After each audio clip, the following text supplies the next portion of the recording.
Hello students, मेरा नाम है प्रशांत त्रिपाठी। कॉन्सेप्ट मगध में आप सभी का स्वागत है। आज हम करने वाले हैं चैप्टर 2 पॉलिनोमियल्स। ठीक है, यह ऐसा चैप्टर है आपने क्लास 9 में पढ़ा हुआ है। ठीक है, ये उसका एक्सटेंडेड वर्जन है। हम यहाँ पे इसके प्रैक्टिकल इम्प्लीमेंटेशंस और प्रैक्टिकल आप इसका क्या क्या यूजेस हैं, किस तरह से इसको ग्राफिकली इंप्लीमेंट करते हैं, वो सब चीज़ें पढ़ेंगे। ठीक है, तो चलिए शुरू करते हैं। सबसे पहले जो हमारा फर्स्ट टॉपिक है उसमें हम ये डिस्कस करने वाले हैं। यहाँ पे देखिए, सबसे पहले हम डिस्कस करेंगे पॉलिनोमियल इन वन वेरिएबल। ये क्या होता है, ये आपने पढ़ा हुआ है, मैं आपको थोड़ी सा रिवाइज करवा रहा हूँ। इसमें क्या है, पॉलिनोमियल इन वन वेरिएबल।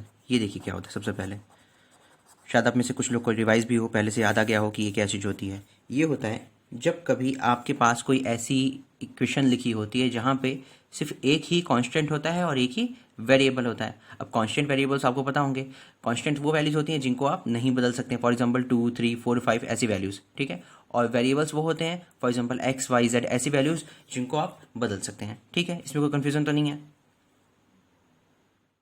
तो पॉलिनोमियल इन वन वेरिएबल में क्या होता है कि आपके पास एक कांस्टेंट वैल्यू होती है और एक वेरिएबल वैल्यू होती है। ठीक है, तो हम मान लें यहाँ पे हम क्या करते हैं, आप कांस्टेंट वाली वैल्यू को, आपके पास जो कांस्टेंट वैल्यू होती है आप उसको मल्टीप्लिकेशन कर देते हैं किसके साथ, वेरिएबल वाले के साथ। ठीक है, क्लियर है। आपके पास पॉलिनोमियल इन वन वेरिएबल में आप क्या करते हैं, आपके पास एक ही कांस्टेंट होता है और एक ही वेरिएबल होता है। तो कांस्टेंट में मान लीजिए हमने यहाँ पे कोई रैंडम नंबर लिख लिया, मान लीजिए हमने यहाँ पे 2 लिख दिया।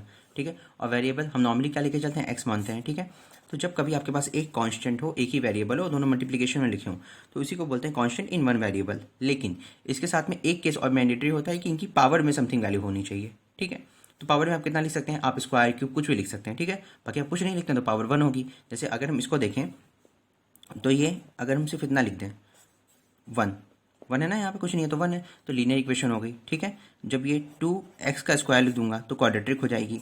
ठीक है, और फिर 2x का क्यूब लिख देंगे अगर हम यहाँ पे तो ये क्यूबिक हो जाएगी। ठीक है, ये आपको पता है, ये बेसिक सी चीज़ हो गई। अब जो मैंने आपको लीनियर, क्वाड्रेटिक और क्यूबिक चीज़ बताई, ये क्या होती है, हम इसकी बात करते हैं। पॉलिनोमियल इन वन वेरिएबल तो आपको क्लियर हो गया है। ठीक है, अब समझने की एक चीज़ और है यहाँ पे जो ये हम बोल रहे हैं कि लीनियर है, क्वाड्रेटिक है या फिर क्यूबिक है, तो ये चीज़ें डिपेंड करती हैं इसकी पावर पे। ठीक है, ये पावर जो होगी आप इसी को देख के बताएंगे कि जो आपकी इक्वेशन है पॉलिनोमियल की वो लीनियर है या फिर कुछ और है। ठीक है, तो आप पावर को देख के जब बताते हैं तो इंपॉर्टेंट ये है कि पावर की भी वैल्यू है। यहाँ पे पावर भी एक ही टाइप की होनी चाहिए। वो कौन सा टाइप है, वो टाइप है आपका होल नंबर, यानी कि जो भी पावर आपके पास है वो सिर्फ और सिर्फ होल नंबर्स में ही होनी चाहिए। ठीक है, तो ये जो आपकी पावर होती है ये वाली, अगर हम मान लें इसको n, ठीक है, अगर हम इसको n मानते हैं तो n की वैल्यू यहाँ पे क्या होनी चाहिए, होल नंबर। होल नंबर मतलब इंक्लूडिंग 0 सारे नेचुरल नंबर्स। क्लियर हो गया, या फिर आप इसे पॉजिटिव इंटीजर्स भी बोल सकते हैं। ठीक है, ऐसा क्यों है, देखिए यहाँ पे वैल्यूज जब हम सॉल्व करते हैं तो यहाँ पे निगेटिव वैल्यूज लेके आप पॉलिनोमियल को नहीं सॉल्व कर सकते। मैं ये नहीं कह रहा हूँ इक्वेशंस में निगेटिव वैल्यूज नहीं आती हैं, लेकिन जब आप पॉलिनोमियल के केस की बात कर रहे हो तो वहाँ पे कभी भी निगेटिव वैल्यूज पावर में नहीं आती हैं। इतनी चीज़ क्लियर हो गई।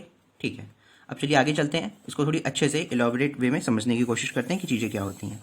ठीक है, तो मान लीजिए हमने सबसे पहला हिस्सा यहाँ पर लिख लिया, हमारे पास लीनियर वैल्यू है। क्या है, लीनियर इक्वेशन। लीनियर इक्वेशन क्या होती है अभी बताता हूँ आपको।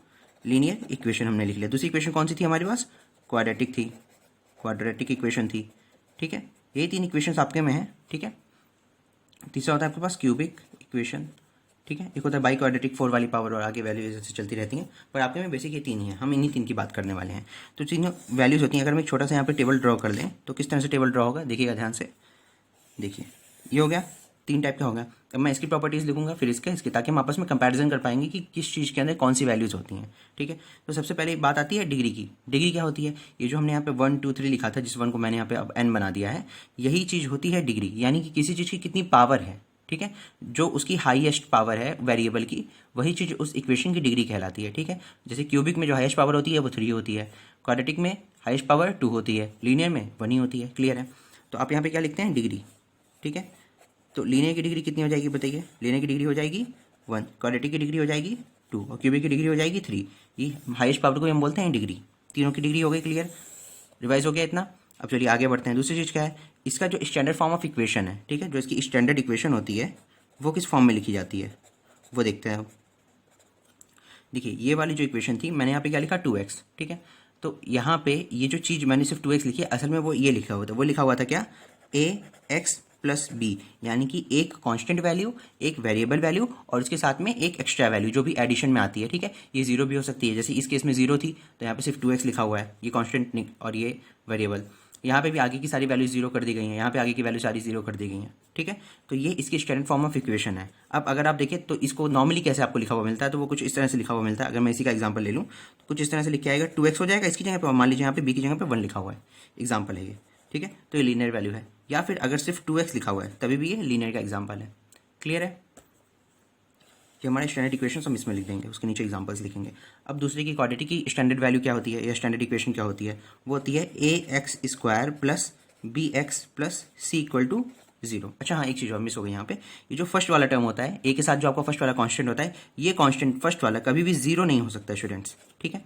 क्यों नहीं हो सकता अब इसको समझिएगा। अगर मैं यहाँ पे ए ही को ही फर्स्ट वाले टर्म को ही 0 कर दूंगा तो x भी 0 हो जाएगा, तो सिर्फ एक कांस्टेंट बचेगा, तो फिर वो पॉलिनॉमियल इक्वेशन नहीं बनेगी, वो एक नॉर्मल सा कांस्टेंट टर्म बन जाएगा b, ठीक है।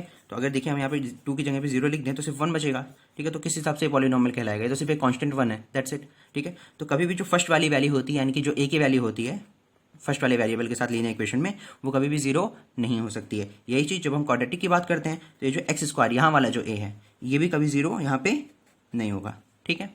ये चीज़ तीनों में सॉल्व हो, मतलब इंपॉर्टेंट है, क्योंकि आप देखिए जो फर्स्ट वाला टर्म होता है वही मैक्सिमम डिग्री होती है, वही बताता है कि वो क्वाड्रेटिक, लीनियर या फिर क्यूबिक इक्वेशन है। तो जो भी चीज़ ये बताती है कि क्वाड्रेटिक है, लीनियर है, ऐसा कुछ है, तो उसके साथ का आप कांस्टेंट कभी भी 0 नहीं ही कर सकते हैं, ठीक है। इसलिए जो फर्स्ट वाला ए होता है ये कभी भी 0 नहीं होगा। इतना क्लियर हो गया? अब देखिए यहाँ पे हम इसके एग्जांपल्स ले लेते हैं कि आप क्या क्या लिख सकते हैं। जैसे मैंने यहाँ पे सिर्फ 2x² लिख दिया है, ठीक है। तो आप एक नॉर्मल अगर हम इसके जैसा लिखें तो देखिए ax² plus bx plus c equal to 0, तो मैं लिख देंगे 2x² प्लस, मान लीजिए यहाँ पे लिख दिया मैंने 3x प्लस 1 इक्वल टू 0। एक ऐसी इक्वेशन हो सकती है। या फिर सिर्फ ये दोनों चीज़ लिखी हो, कांस्टेंट ना लिखा हो, तब क्या होगा, अगर कुछ ऐसा लिखा हुआ है 3x, ये तभी भी सही है। या फिर सिर्फ ये लिखा हो, क्योंकि ये देखिए स्क्वायर वाली वैल्यू आनी चाहिए, आगे ये हो चाहे ये हो या दोनों हो, कोई फर्क नहीं पड़ता। अगर हम यहाँ पे सिर्फ ये लिख दें, मान लीजिए ax² प्लस 1, ये तभी भी सही है, ठीक है, कोई कन्फ्यूजन तो नहीं है। या फिर नॉर्मली इन सब के अलावा भी अगर सिर्फ 2x इक्वल टू 0 लिखा हो, ये तभी भी सही है। तो इतने सारे टाइप के टर्म्स इसमें यूज़ किए जा सकते हैं, ठीक है। अच्छे से समझ में आ गया? अब चलिए क्यूबिक की तरफ चलते हैं। अगर हम क्यूबिक की बात करें, इसकी जो मैक्सिमम डिग्री होती है वो 3 होती है, ठीक है। तो देखिए इसकी इक्वेशन बिल्कुल ऐसी ही होगी, बस एक टर्म इंक्रीज हो जाएगा। तो क्या हो जाएगा, ax³ plus bx² plus cx plus d equal to 0। देखिए ध्यान से देखिए, तो ये आपको कुछ बहुत याद करने की या बार बार रटने की ज़रूरत नहीं है, सिंपल सी चीज़ है। जब पावर 1 होती है तो आप एक ही बार में एक कांस्टेंट ऐड कर देते हैं। जब 2 पावर होती है तो सबसे मैक्सिमम वाली, फिर उसे एक पावर कम करके नेक्स्ट वाला टर्म, फिर जो बचेगा वो। अब देखिए यहाँ पे तो x की वैल्यू 0 हो जाएगी, यानी कि 1, सिर्फ कांस्टेंट बचेगा। यहाँ पे मैक्सिमम वैल्यू, उसकी एक वैल्यू कम, उससे एक वैल्यू कम, और लास्ट तक आप ऐसे करते चले जाइए, ठीक है। आपको 4 के लिए लिखना है, 5 के लिए लिखना है, तो आप स्टैंडर्ड इक्वेशन सबके निकाल सकते हैं अब, ठीक है। अब अगर हम इसी का एग्जाम्पल यहाँ पे लेके चलें तो किस तरह से चीज़ें आएंगी देखिए। तो मान लीजिए हमने यहाँ पे लिखा 2x³ plus 3x² plus 4x plus 5 equal to 0, ठीक है। तो आपका ये टर्म आना मैंडेटरी है। इसके अलावा आप इसके साथ ये लिखें, इसके साथ ये लिखें, इसके साथ ये लिखें, या इसके साथ सिर्फ इतना लिखें, कुछ भी लिखें, बस ये टर्म होना चाहिए आपकी इक्वेशन में मैक्सिमम वाली पावर में। तो जो आपकी इक्वेशन होगी वो क्यूबिक होगी। क्लियर है? कोई कंफ्यूजन तो नहीं है? देखिए यहाँ इतनी स्पेस नहीं है, इसलिए मैंने पूरा अच्छे से एलैबोरेट नहीं किया। इस वाले में मैंने कई सारे एग्जाम्पल्स दिए थे, बिल्कुल सिमिलर वैसा ही है। जैसे यहाँ पे ये 2x² सब में आना मैंडेटरी था, ठीक है, सॉरी मिस हो गया था यहाँ पे। 2x² जिस तरह से यहाँ पे आना मैंडेटरी था, उसी तरह से यहाँ पे 2x³ आना मैंडेटरी है। क्लियर है? इतने में तो आपको कोई कंफ्यूजन नहीं है। अच्छे से पूरा आपका क्लास 9th रिवाइज हो गया और थोड़ी सा आपका बिल्डअप भी हो गया नेक्स्ट वाले चैप्टर के लिए, ठीक है। तो चलिए आगे बढ़ते हैं, अब हम आगे की चीज़ें सीखते हैं। हाँ तो स्टूडेंट्स, जो हमारा अब नेक्स्ट टॉपिक है वो है वैल्यू ऑफ पॉलिनोमियल। यहाँ पे आपके पास एक इक्वेशन लिखी हुई है, ठीक है, लीनियर इक्वेशन है, और यहाँ पे कहा जा रहा है कि find value of polynomial at x equal to 1, ठीक है। तो इसको सॉल्व करने के पहले मैं आपको बता देता हूँ कि नॉर्मली जो हम वैल्यूज पुट करते हैं वो किस तरह से पुट करते हैं, ठीक है। तो आपकी जो एक नॉर्मल प्रोसीजर है उसमें क्या होता है, ये जो p है हम इसे रिप्रेजेंट करते हैं पॉलिनोमियल को, आपने क्लास 9th में पढ़ा होगा। तो मान लीजिए p है और इसके अंदर हमने k वैल्यू को पुट किया है, ठीक है। तो अगर मैं इसी वाले को सॉल्व करूँगा तो आंसर क्या आएगा मेरा 9k + 2, ठीक है। तो जो भी वैल्यू आप इसमें पुट करते हैं आप उसको x की जगह पे पुट कर देते हैं और पूरी की पूरी इक्वेशन वैसे के वैसे लिख देते हैं, ठीक है। अब मान लीजिए कि अगर मैं इसी वाले प्रोसीजर को अप्लाई करूं, ठीक है, और ये वाला क्वेश्चन सॉल्व करूं, मुझे वैल्यू फाइंड करनी है px पॉलिनोमियल की, x की वैल्यू 1 के ऊपर। तो हम क्या करेंगे, हम क्या करने वाले हैं स्टूडेंट्स, ये जो वैल्यू है आप देखिए यही इक्वेशन यहाँ पे लिख दीजिए p, तो x की जगह क्या लिखना है हमें 1, x की जगह 1 लिख दिया। तो इक्वेशंस में भी जहाँ जहाँ पे x होगा वहाँ पे हम क्या लिख देंगे 1, ठीक है। इसका जो फाइनल आंसर होगा वो क्या हो जाएगा 9 × 1 = 9 + 2, तो हो जाएगा आपका आंसर जो है फाइनल वो 11। क्लियर हो गया? इतना कोई कंफ्यूजन तो नहीं है। तो वैल्यू पॉलिनोमियल बस इतना होता है कि आपको जो भी वैल्यू है पॉलिनोमियल की तो किसी स्पेसिफिक पॉइंट पे निकालनी होती है। जैसे फॉर एग्जांपल यहाँ पे हमने x = 1 पे निकाली है, ठीक है, तो ऐसे ही आप निकालेंगे और फिर सॉल्व करेंगे। ठीक है। हाँ तो स्टूडेंट जो आपका नेक्स्ट टॉपिक है वो है जीरोज ऑफ पॉलिनोमियल। आपको निकालना है जीरो ऑफ ए पॉलिनोमियल, ठीक है। तो यहाँ लिख देते हैं नेक्स्ट हेडिंग, फिर उसको बताते हैं क्या होता है। तो ये है आपका zero of a polynomial, clear है। तो जीरो ऑफ पॉलिनोमियल क्या होता है पहले मैं आपको समझा देता हूँ, ठीक है, उसके बाद फिर हम इस पर डिस्कस करेंगे। देखिए जीरो ऑफ पॉलिनोमियल्स वो होते हैं कि आपकी किस वैल्यू एक्स की किस वैल्यू पे जो इक्वेशन है वो आपकी जीरो हो जा रही है, ठीक है। इसको दूसरे सेंस में देखें तो एक्स एक्सिस के ऊपर हम क्या वैल्यू पुट कर दें कि जो आपका ग्राफ है वो एक्स एक्सिस से टच होकर निकले, एक्स एक्सिस को इंक्लाइन करके निकले, ठीक है। या नॉर्मल शब्दों में अगर हम सिंपल लैंग्वेज में कहते हैं तो हम वर्ड यूज करते हैं कट, जो कि लॉजिकली टेक्निकली तो गलत है, ठीक है, पर नॉर्मली आप ऐसा बोल सकते हैं कि एक्स एक्सिस पे आपका जो ग्राफ है वो कहाँ पे कट कर रहा है, किस पॉइंट पे टच कर रहा है, ठीक है। तो जिस वैल्यू पे टच करेगा वही इक्वेशन होगी जीरो ऑफ पॉलिनोमियल, यानी कि पॉलिनोमियल की ऐसी इक्वेशन जहाँ पे एक्स की जो वैल्यू है वो जीरो हो जा रही है, क्लियर है। अब देखिए आप इसको लिख कैसे सकते हैं, आप इसको कुछ इस तरह से लिख सकते हैं, value of x eight which given P x, मतलब एक्स की किसी ऐसी वैल्यू के लिए जहां पे पी एक्स, यानी कि the value of x eight which given P x, clear है इतना। The value of x eight which given P x will become zero, will become zero. तो वही आपका क्या होता है, वही होता है आपका जीरो ऑफ अ पॉलिनोमियल। इतनी चीज़ क्लियर हो गई, इतने में कोई कंफ्यूजन तो नहीं है, कोई डाउट तो नहीं है, ठीक है।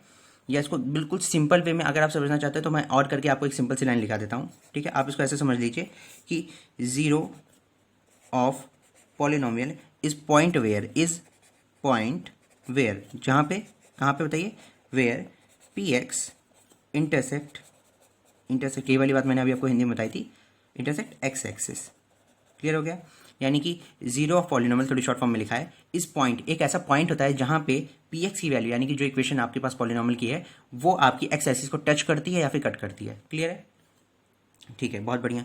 अब चलिए आपको इसकी इक्वेशन लिख के दिखा देते हैं। इक्वेशन इसकी क्या होती है, इसकी इक्वेशन स्टूडेंट्स कुछ इस तरह से होती है। अगर हम मान लें इसको कि आपके पास एक इक्वेशन है, मान लीजिए अगर मैं इसी का एग्जाम्पल ले लूँ, ठीक है, तो मैं लिख देता हूँ यहाँ पे P x equal to 9x+2, मुझे इसका निकालना है जीरो ऑफ पॉलिनोमियल। तो हम किस तरह से निकालेंगे, हम क्या करेंगे, आपको ये इक्वेशन कुछ इस तरह से हो जाएगी, y इक्वल टू 9x+2, आप ऐसे सॉल्व करेंगे। अब आपको x की वैल्यू फाइंड करनी है, x की किस वैल्यू के लिए इसकी जो इक्वेशन है वो जीरो हो जाए, तो y को पुट कर दीजिए, मतलब यहाँ पे पूरा सॉल्व करें तो ये इक्वेशन जीरो बन जाए। तो क्या सॉल्व करें कि यहाँ पे जीरो हो जाए, तो सिंपली आप यहाँ पे पहले जीरो पुट करके सॉल्व कर दिए। तो LHS में हमने जीरो रखा, RHS में हमने क्या रखा है, हमने RHS में रखा है 9x+2, ठीक है। अब इसी के नीचे वाली लाइन मैं आगे लिख दे रहा हूँ, ये कुछ इस तरह से लाइन हो जाएगी, जो 2 होगा लेफ्ट साइड में आ जाएगा, तो हो जाएगा -2 इक्वल टू 9x, क्लियर है। अब इसी के नेक्स्ट मतलब इसके नीचे वाली लाइन मैं नेक्स्ट आगे लिख दे रहा हूँ, ये जो 9 की वैल्यू है इधर नीचे चली जाएगी क्रॉस मल्टीप्लिकेशन में, तो हो जाएगा x इक्वल टू -2/9, क्लियर है। अब देखिए मैं आपको करके दिखाता हूँ, आप अगर x की ये वैल्यू यहाँ पुट कर दें, यानी कि -2/9 लिख दें, तो जो पूरी इक्वेशन है ये क्या हो जाएगी, जीरो हो जाएगी। अब देखिए यहाँ पे अगर हम क्या लिख दें, ये इक्वेशन है आपकी, मैं आप साइड में लिख के दिखा दे रहा हूँ आपको। इक्वेशन आपके पास है 9x+2, ये इक्वेशन है। आपको x की जगह क्या पुट करना है, -2/9, ठीक है। तो अगर हम यहाँ पे लिख दें -2/9 और ये लिखा है प्लस का 2, ठीक है, ये आपका है px, ठीक है। तो ये 9 इस 9 को कैंसिल आउट कर देगा, ठीक है। क्या बचा, -2 और +2, तो -2 और +2 आपस में कैंसिल आउट हो जाएंगे, वैल्यू हो जाएगी जीरो, क्लियर हो गया। यही चीज़ हमने कही कि आपको जीरो ऑफ पॉलिनोमियल निकालना हो तो क्या करना पड़ेगा, ये पी एक्स का ऐसा पॉइंट पुट करना पड़ेगा जहां पे जो आपकी वैल्यू है वो एक्स एक्सिस पे टच करे, ठीक है। तो वो पॉइंट निकालने का ये तरीका होता है, आप वाई की वैल्यू जीरो कर दें और फिर आपकी इक्वेशन या फिर वो वैल्यू निकल जाती है जिसपे एक्स की वैल्यू जीरो होती है, क्लियर है। अब आगे चलते हैं, आगे के टॉपिक से डिस्कस करते हैं। हाँ तो स्टूडेंट्स हमारा जो नेक्स्ट टॉपिक है वो ये है कि ग्राफिकल या फिर ज्योमेट्रिकल रिप्रेजेंटेशन ऑफ ZOP, यानी कि जीरोज ऑफ पॉलिनोमियल। तो ये जो जीरोज ऑफ पॉलिनोमियल है आप इसका ग्राफिकल रिप्रेजेंटेशन कर सकते हैं, या फिर इसको ये भी कहते हैं कि इसका ग्राफिकल मीनिंग क्या हुआ, जो भी इक्वेशन लिखी है उसका ग्राफ पे मीनिंग क्या हुआ है। तो आप ग्राफ पे मीनिंग बोल दें या फिर ग्राफ पे रिप्रेजेंटेशन बोल दें, दोनों का मतलब सेम है। तो मैंने दोनों चीज़ें लिख दी हैं ताकि आप कंफ्यूज ना हो। अगर आपसे ग्राफिकल पूछा जाए तभी भी वही मतलब है, ज्योमेट्रिकल पूछा जाए तभी भी, दोनों का सिमिलर मीनिंग होता है। वैसे ही रिप्रेजेंटेशन और मीनिंग का यहाँ पे स्पेसिफिक टॉपिक में सेम मीनिंग है, ठीक है। तो देखिए क्या होता है, अभी हमने पढ़ा कि कोई भी ऐसी वैल्यू x की या फिर पॉलिनोमियल की जिसको पुट करने के बाद आपकी जो x एक्सिस है वो जीरो हो जाए, ठीक है। तो चलिए एक इक्वेशन में ले लेते हैं। यहाँ पे मान लीजिए हमारे पास एक इक्वेशन है px, पॉलिनोमियल इक्वेशन है हमारे पास, और ये सिंगल मतलब लीनियर वेरिएबल के, तो हमने मान लिया x+3, ठीक है, सिंपल सी इक्वेशन ली है, ज़्यादा स्क्वायर टाइप की नहीं लिया, ताकि सिंपल वैल्यूज़ में एक दो के वैल्यूज़ के साथ हमारे आंसर आ जाए। ठीक है, हमने वैल्यूज़ ले ली। अब हम यहाँ पे क्या करेंगे, जो आपकी इधर वाली वैल्यूज़ हैं, तो ये इक्वेशन हो जाएगी आपकी y equal to X plus 3, ये हो जाएगी। क्लियर है। अब हम इसके लिए ग्राफ डिज़ाइन करेंगे, पर ग्राफ ड्रॉ करने के पहले आपको इसकी वैल्यूज़ डिसाइड करनी पड़ेगी कि क्या क्या वैल्यूज़ पुट करें कि हमारा ग्राफ आ जाए। ठीक है, तो हमारी इक्वेशन तो हमें मिल गई है। चलिए हम इधर अपना ग्राफ बना लेते हैं। ठीक है, ज़्यादा वैल्यूज़ नहीं लेंगे, थोड़ी सी लेंगे। हमने यहाँ पे ले लिया एक्स एक्सिस, यहाँ पे ले लिया वाई एक्सिस। ठीक है, दो वैल्यूज़ ले लेते हैं। ठीक है, चलिए तो दो वैल्यूज़ के ले लेते हैं। पहले हम यहाँ पे क्या करते हैं, जीरो पुट करते हैं। तो अगर हम एक्स की वैल्यू जीरो पुट करेंगे तो वाई की वैल्यू कितनी हो जाएगी, 3। ठीक है, अब इसका अपोजिट कर देते हैं, वाई को जीरो बना देते हैं। तो वाई को जीरो हमने कर दिया तो एक्स, ये 3 इधर चला जाएगा, तो एक्स की वैल्यू कितनी हो जाएगी, -3। तो अगर वाई जीरो होगा तो ये एक्स -3 हो जाएगा, और एक्स जीरो होगा तो वाई 3 हो जाएगा। क्लियर है। अब हम इसी को ग्राफिकली रिप्रेजेंट करके देख लेते हैं कि इसका आंसर क्या आ रहा है।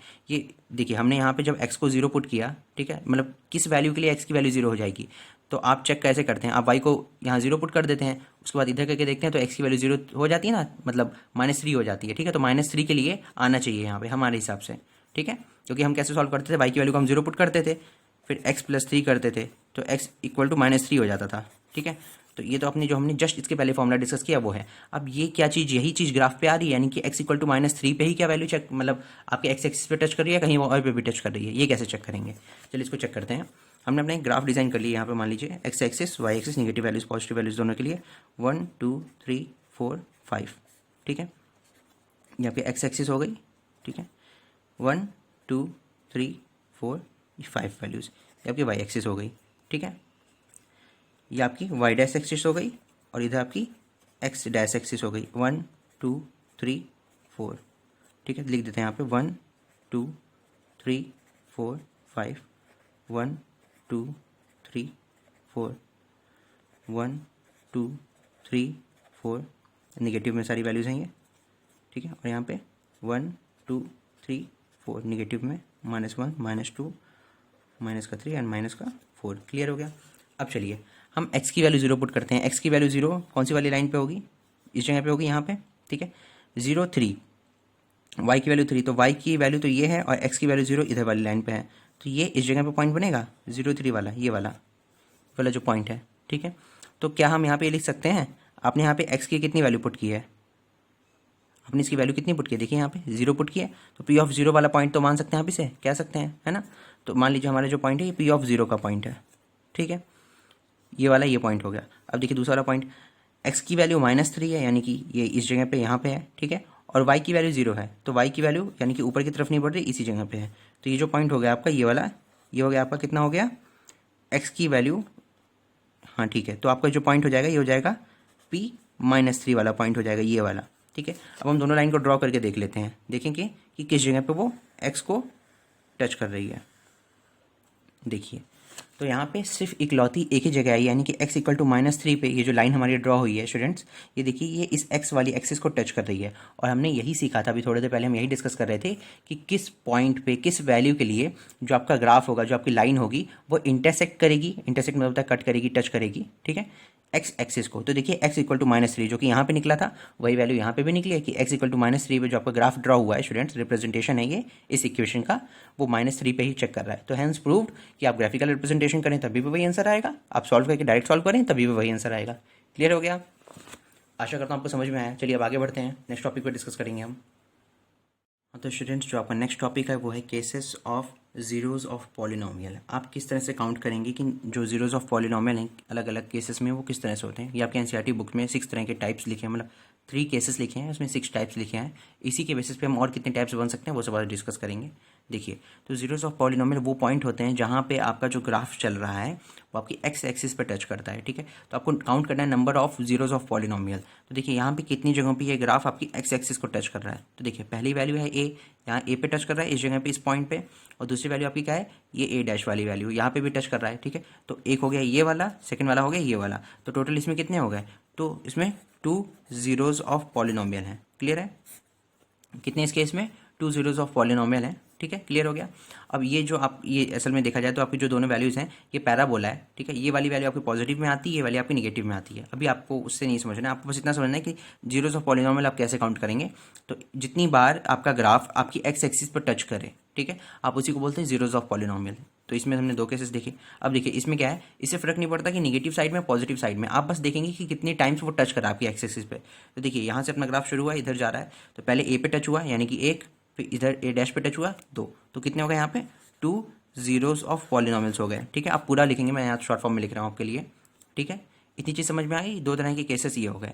अब देखिए इसी चीज़ को ये कुछ इस तरह से लिखा हो तब क्या होगा, अगर ऐसा कुछ लिखा होगा तो देखिए यहाँ पे सिर्फ एक बार टच कर रहा है, आप वाई एक्सिस पे नहीं गिनते, सिर्फ एक्स एक्सिस पे तो गिनते हैं। अगर ऐसा कुछ केस लिखा होगा तो आप क्या मानेंगे, सिर्फ इस जगह पे मानेंगे, सिर्फ इस एक पे, तो इसमें आएगा 1 0 ऑफ पॉलिनोमियल। क्लियर हो गया, कोई कन्फ्यूजन तो नहीं है। ठीक है, अब ये वाला ग्राफ अगर मैं थोड़ी सा मॉडिफाई करके लिख दूँ तो ये ग्राफ कुछ आपका इस तरह से है। ठीक है, ये आपका यहाँ से ऐसे होकर निकल रहा है। ठीक है, यहाँ देखिए, तो एक पॉइंट ये है, एक पॉइंट ये है, ये दो पॉइंट है आपके वाई एक्सिस पे, तो आप इसको नहीं गिनते हैं, आप गिनते किसको, आप एक्स एक्सिस पे गिनते हैं। तो उसके अंदर भी सिर्फ एक ही पॉइंट बनाना। तो देखिए यहाँ पे सिर्फ एक ही ZOP आया है इसमें भी। क्लियर हो गया, तो आप सिर्फ एक्स एक्सिस वाले पे गिनेंगे, आपको कोई फर्क नहीं पड़ता वाई एक्सिस पे वो कितनी बार टच हो रहा है। क्लियर है, कोई कंफ्यूजन तो नहीं है। दोनों एग्जाम्पल्स हो गए। अब देखिए यहाँ पे केस 2 है। केस 2 में क्या है, कई बार आपका जो ग्राफ होता है वो सिर्फ एक स्पेसिफिक पॉइंट पे सिर्फ टच होकर निकल जाता है, आपको ऐसा लगता है ग्राफ इसी पार है, लाइन तक टच नहीं हुआ, पर वो हल्का सा सिर्फ एक ही पॉइंट पे टच होता है, फिर वापस टर्न हो जाता है। तो इस तरह का जो ग्राफ होगा आप इसमें 1 ZOP काउंट करेंगे, क्योंकि एक जगह से तो टच हो गया ना, एक बार टच हुआ, तो ये क्या हो गया 1 0 ऑफ पॉलिनोमियल। ठीक है, अब वो इधर कहीं अगर वाई एक्सिस पर टच होता, एक्स से बिल्कुल भी टच नहीं होता, तो आप वहाँ पे 0 ऑफ पॉलिनोमियल काउंट करते हैं, आप उसको काउंट ही नहीं करते। ठीक है, क्लियर हो गया। जैसे अगर मैंने जो बात बोली आप उसका एग्जांपल समझिए, अगर कुछ इस तरह से ग्राफ है और ये यहाँ से कहीं से ऐसे टच होकर निकल रहा है। ठीक है, तो यहाँ पे एक्स एक्सिस से तो कोई मतलब ही नहीं है ना। ठीक है, एक्स एक्सिस तक वो पहुंचा ही नहीं, ये तो सिर्फ वाई वाले पे टच हुआ। ठीक है, तो आप यहाँ पे 0 ऑफ पॉलिनोमियल गिनेंगे, मतलब zero number of zeros of polynomial. इस वाले केस में 1 0 ऑफ पॉलिनोमियल था। देखिए यहाँ पे कितनी जगह टच कर रहा है, यहाँ पे सिर्फ और सिर्फ इस पॉइंट पे ए जगह पे टच कर रहा है, तो ये हो गया यहाँ पे 1 0 ऑफ पॉलिनोमियल। क्लियर हो गया, इतना कोई कंफ्यूजन तो नहीं है। आगे बढ़े, अब देखिए केस 3 की बात करते हैं। केस 3 में क्या है, आपकी एक्स एक्सिस के पैरेलल चाहे ऊपर चाहे नीचे दोनों में से किसी भी तरफ अगर कोई ग्राफ बनता है, या फिर ऐसे बोलें कि आपके वाई एक्सिस के पैरेलल दोनों तरफ कोई ग्राफ बनता है। ठीक है, तो इन चारों ही केसेस में क्या होगा, आपका जो पॉलिनोमियल होगा 0 पॉलिनोमियल वो 0 होगा। देखिए यहाँ पे एक भी बार टच नहीं किया इसने एक्स एक्सिस को। अगर इसी की जगह ग्राफ नीचे की तरफ ऐसा होता, ये नहीं होता, नीचे वाला ऐसे होता, तभी भी 0 ही होता, क्योंकि एक्स एक्सिस को तभी भी नहीं टच कर रहा था। ना ये होता ना ये होता, कुछ इस तरह से अगर इस एक्सिस पे होता तभी भी ये एक पॉइंट पे टच कर रहा है, तो आप इसे सिर्फ 1 काउंट करते हैं, जो कि एग्जांपल मैंने आपको यहाँ पे दिया था। ठीक है, अगर इधर होता तो इसको भी आप 1 काउंट करते हैं। तो यानी कि अगर एक्स एक्सिस के पैरेलल होगा तो आप 0 ऑफ पॉलिनोमियल को 0 काउंट करेंगे, अगर वो इस तरह से दोनों में से कोई भी एक केस होगा तो आप सिर्फ 1 काउंट करेंगे, सिर्फ एक ही जगह पर टच हो रहा है। क्लियर हो गया, कोई कन्फ्यूजन तो नहीं है। अब देखिए इसकी बात करते हैं, ये वाली चीज़ कहीं पे भी एक्स एक्सिस पर टच नहीं हो रही है, तो ये 0 ऑफ पॉलिनोमियल 0 है। अगर ये चीज़ यहाँ पे बनी होती तभी भी 0 होता, यहाँ पे किसी भी तरह से बनी होती तभी भी 0 होता, यहाँ पे बनी होती तभी भी 0 होता, क्योंकि हर केस में किसी भी केस में ये 0 वाली लाइन को यानी कि एक्स एक्सिस वाली लाइन को टच ही नहीं हो रहा है, छू ही नहीं रहा है। ठीक है, तो इन सारे केसेस में क्या होगा, 0 ZOP होगा, यानी कि 0 0 ऑफ पॉलिनोमियल्स होंगे।